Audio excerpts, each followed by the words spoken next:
Bienvenue à l'analyse. Aujourd'hui, on se penche sur un cas d'école. La fin brutale du mandat de Xabi Alonso au Real Madrid, après seulement 8 mois. Un passage éclair qualifié de fiasco, d'échec monumental. Et derrière ces mots, une question simple mais essentielle se pose. Le dissident. Oui, la question qui est sur toutes les lèvres. Qui est le principal responsable de ce naufrage? Est-ce que c'est l'entraîneur, Xabi Alonso lui-même, peut-être trop rigide, trop naïf face à la culture si particulière du club? Ou est-ce que le problème est plus profond? Est-ce que c'est le club, sa direction, ses joueurs stars, qui ont créé un environnement de travail tout simplement ingérable? Pour moi, la réponse est assez claire. Je pense qu'Alonso a été jeté dans la fosse au lion.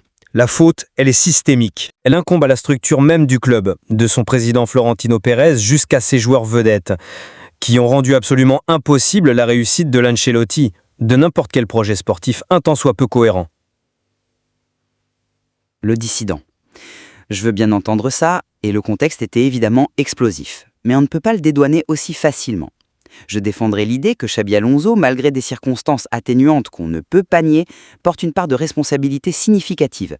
Il a mal évalué la situation et surtout, il a échoué à adapter ses méthodes à la réalité du Real Madrid. Mon analyse, c'est que Xabi Alonso a été placé dans une situation qui était intenable dès le premier jour. Cet échec n'est pas le sien, c'est celui d'un système. Un système orchestré par Florentino Pérez qui commet encore et toujours les mêmes erreurs. Sa gestion est entièrement axée sur les grands noms, sur le marketing, sur la valeur marchande des joueurs, bien plus que sur la cohérence sportive. Le paradoxe est total en fait.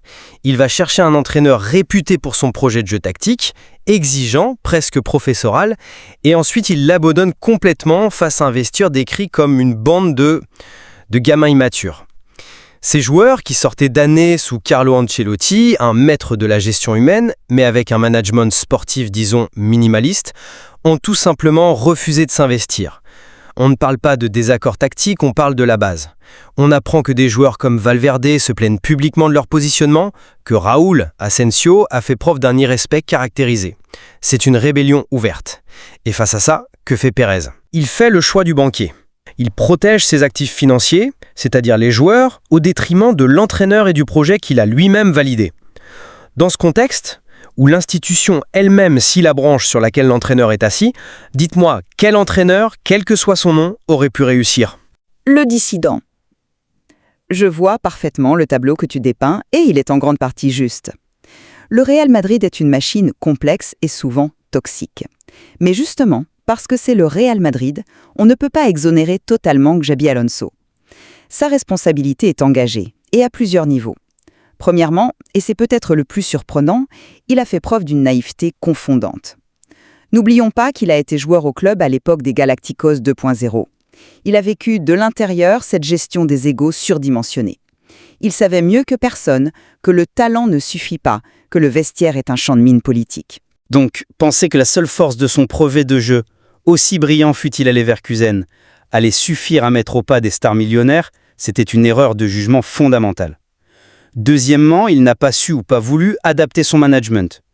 L'histoire récente du club est une leçon permanente à ce sujet. Les entraîneurs qui réussissent sont des psychologues, des gestionnaires d'hommes comme Zidane ou Ancelotti. Les tacticiens purs, les méthodologistes comme Benitez ou Lopetegui avant lui, se sont tous cassés les dents.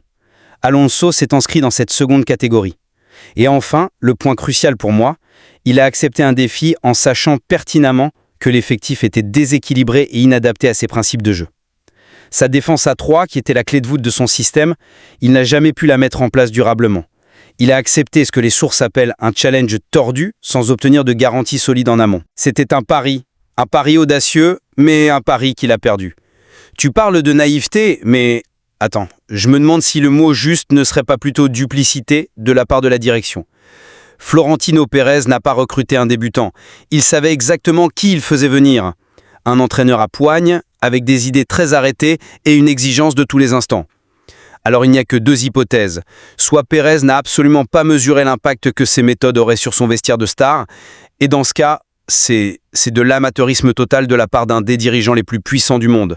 Soit, et c'est mon hypothèse, il l'a sciemment laissé aller au front, sans soutien, en se disant qu'Alonso servirait de fusible. On essaye, si ça marche tant mieux, si ça casse, c'est de sa faute. Dans les deux cas, la responsabilité du président est écrasante. Le dissident. Mais un entraîneur de ce niveau se doit d'être plus qu'un simple tacticien, il doit aussi être un stratège politique. Une promesse d'un président comme Pérez, ça n'engage que celui qui veut bien y croire. Le Real Madrid n'est plus un club de football au sens traditionnel, c'est une société de gestion de talent où le retour sur investissement prime sur la cohérence tactique. Alonso aurait dû le comprendre, il a vu l'effectif, il connaît la mentalité de la maison. D'ailleurs, la preuve qu'il avait conscience du problème, c'est qu'il a transigé tactiquement dès le début. Qu'est-ce que tu veux dire par là ? Le dissident, je veux dire que son fameux 3-4-3 de Leverkusen, il l'a très vite mis au placard. Il a dû bricoler un 4-2-3-1 en faisant redescendre Tchouaméni en défense centrale, ce qui n'était le plan de personne. Ça, c'est la preuve irréfutable qu'il a compris dès le mois d'août que son projet initial était inapplicable avec les joueurs à sa disposition. Son erreur n'a donc pas été de s'adapter tactiquement, il l'a fait, contraint et forcé, mais de ne pas comprendre que l'adaptation principale devait être humaine. Gérer des égos, calmer les frustrations, faire des compromis avec les cadres. Ce n'est pas un problème annexe au Real Madrid, c'est 80% du travail. Et sur cet aspect, il a échoué. D'accord, mais là, tu touches un point crucial. Comment veux-tu gérer humainement des joueurs qui refusent la base même du métier de footballeur professionnel? Quand on lit les détails, c'est ahurissant. On nous parle de joueurs qui font le strict minimum à l'entraînement, qui n'aiment pas les séances tactiques trop longues et qui se plaignent même du travail en salle de musculation. À ce niveau-là, on n'est plus dans le management psychologique, on est dans la discipline de base. C'est du ressort d'un proviseur de lycée, pas d'un entraîneur de Ligue des Champions. Le cœur du problème, il est là. Quand ton président t'interdit de mettre sur le banc un joueur qui se rebelle, sous prétexte que sa valeur financière pourrait baisser sur le marché des transferts, alors ton autorité est nulle. Elle est réduite à néant. Tu n'es plus un entraîneur, tu es un animateur de centre aéré pour millionnaires. C'est la confirmation brutale de l'adage. Le football appartient aux joueurs, quoi. Le dissident, je ne conteste absolument pas cette description du climat, qui est sans doute très juste, mais ça nous ramène encore et encore à la question de sa décision initiale.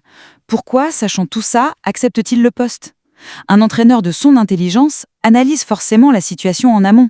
Il voit bien que l'effectif est déséquilibré, avec une accumulation de talents offensifs et des manques ailleurs.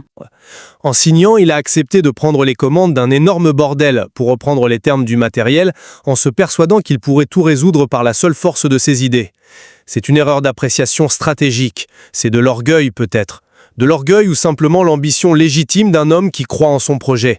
Et puis, soyons honnêtes, une offre du Real Madrid, comme le dit l'article, ça ne se présente pas deux fois. C'est facile après coup de dire « il aurait dû refuser ».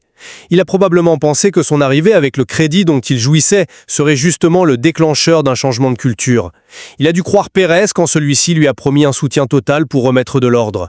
Il n'est pas naïf, il a été trahi. Le dissident. Trahi ou simplement confronté à la réalité du pouvoir, Fab.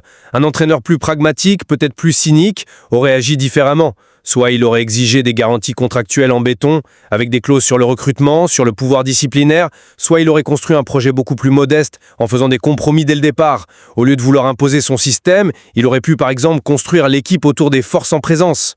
Il avait un Jude Bellingham qui sortait d'une saison stratosphérique en faux numéro 9.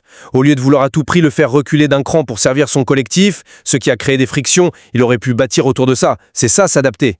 Il n'a pas voulu le faire. Il a voulu imposer sa vision et le système l'a rejeté comme un corps étranger. Je ne suis pas d'accord avec cette lecture. Ce que tu décris, c'est un renoncement. Un entraîneur qui arrive et qui se plie immédiatement aux caprices des joueurs, ce n'est plus un entraîneur, c'est un gestionnaire.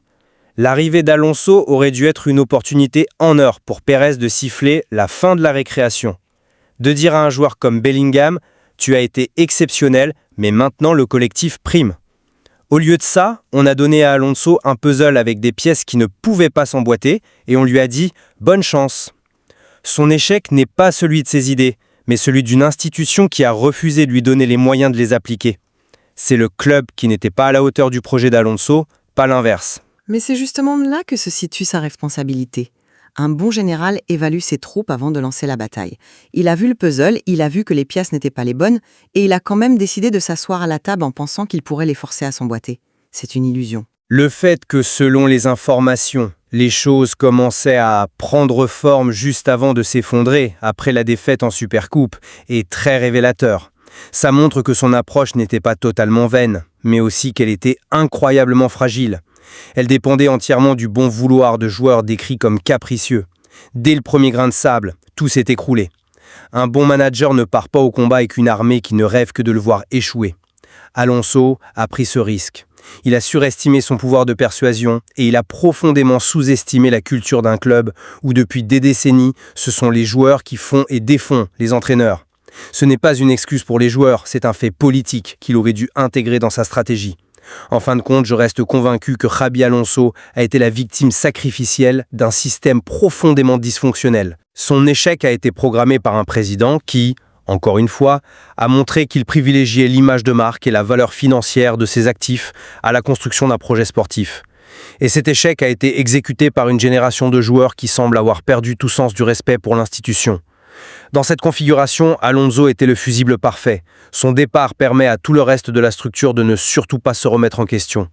Le dissident. Pour conclure, je dirais que si l'environnement était indéniablement toxique et Alonso a joué un rôle prépondérant, cet échec révèle aussi les limites actuelles d'Alonso comme entraîneur pour ce type de club. Il a manqué de réalisme et de flexibilité, il a sous-estimé la culture unique du Real Madrid, la puissance destructrice des égos, et il a surestimé la capacité de son projet tactique à s'imposer par sa seule pertinence intellectuelle. Il est donc, à mon sens, autant responsable de son propre échec qu'il en est la victime. C'est une responsabilité partagée, mais sa part n'est vraiment pas anecdotique.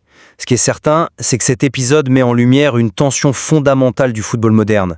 Ce conflit de plus en plus violent entre la vision d'un entraîneur auteur qui arrive avec un projet de jeu fort et le pouvoir immense, à la fois financier et personnel, accumulé par les joueurs stars, qui sont souvent soutenus par une direction qui les voit comme des produits marketing. Le dissident, absolument. Il n'y a pas un seul coupable, mais une toile complexe de responsabilités qui a mené à ce fiasco. La suite sera d'ailleurs très intéressante. Le choix du prochain entraîneur et le nom de Jürgen Klopp qui circule, un homme connu pour allier une exigence tactique folle à un management très paternaliste, eh bien ça nous en dira long sur la leçon que le Real Madrid a ou n'a pas tirée de cet échec.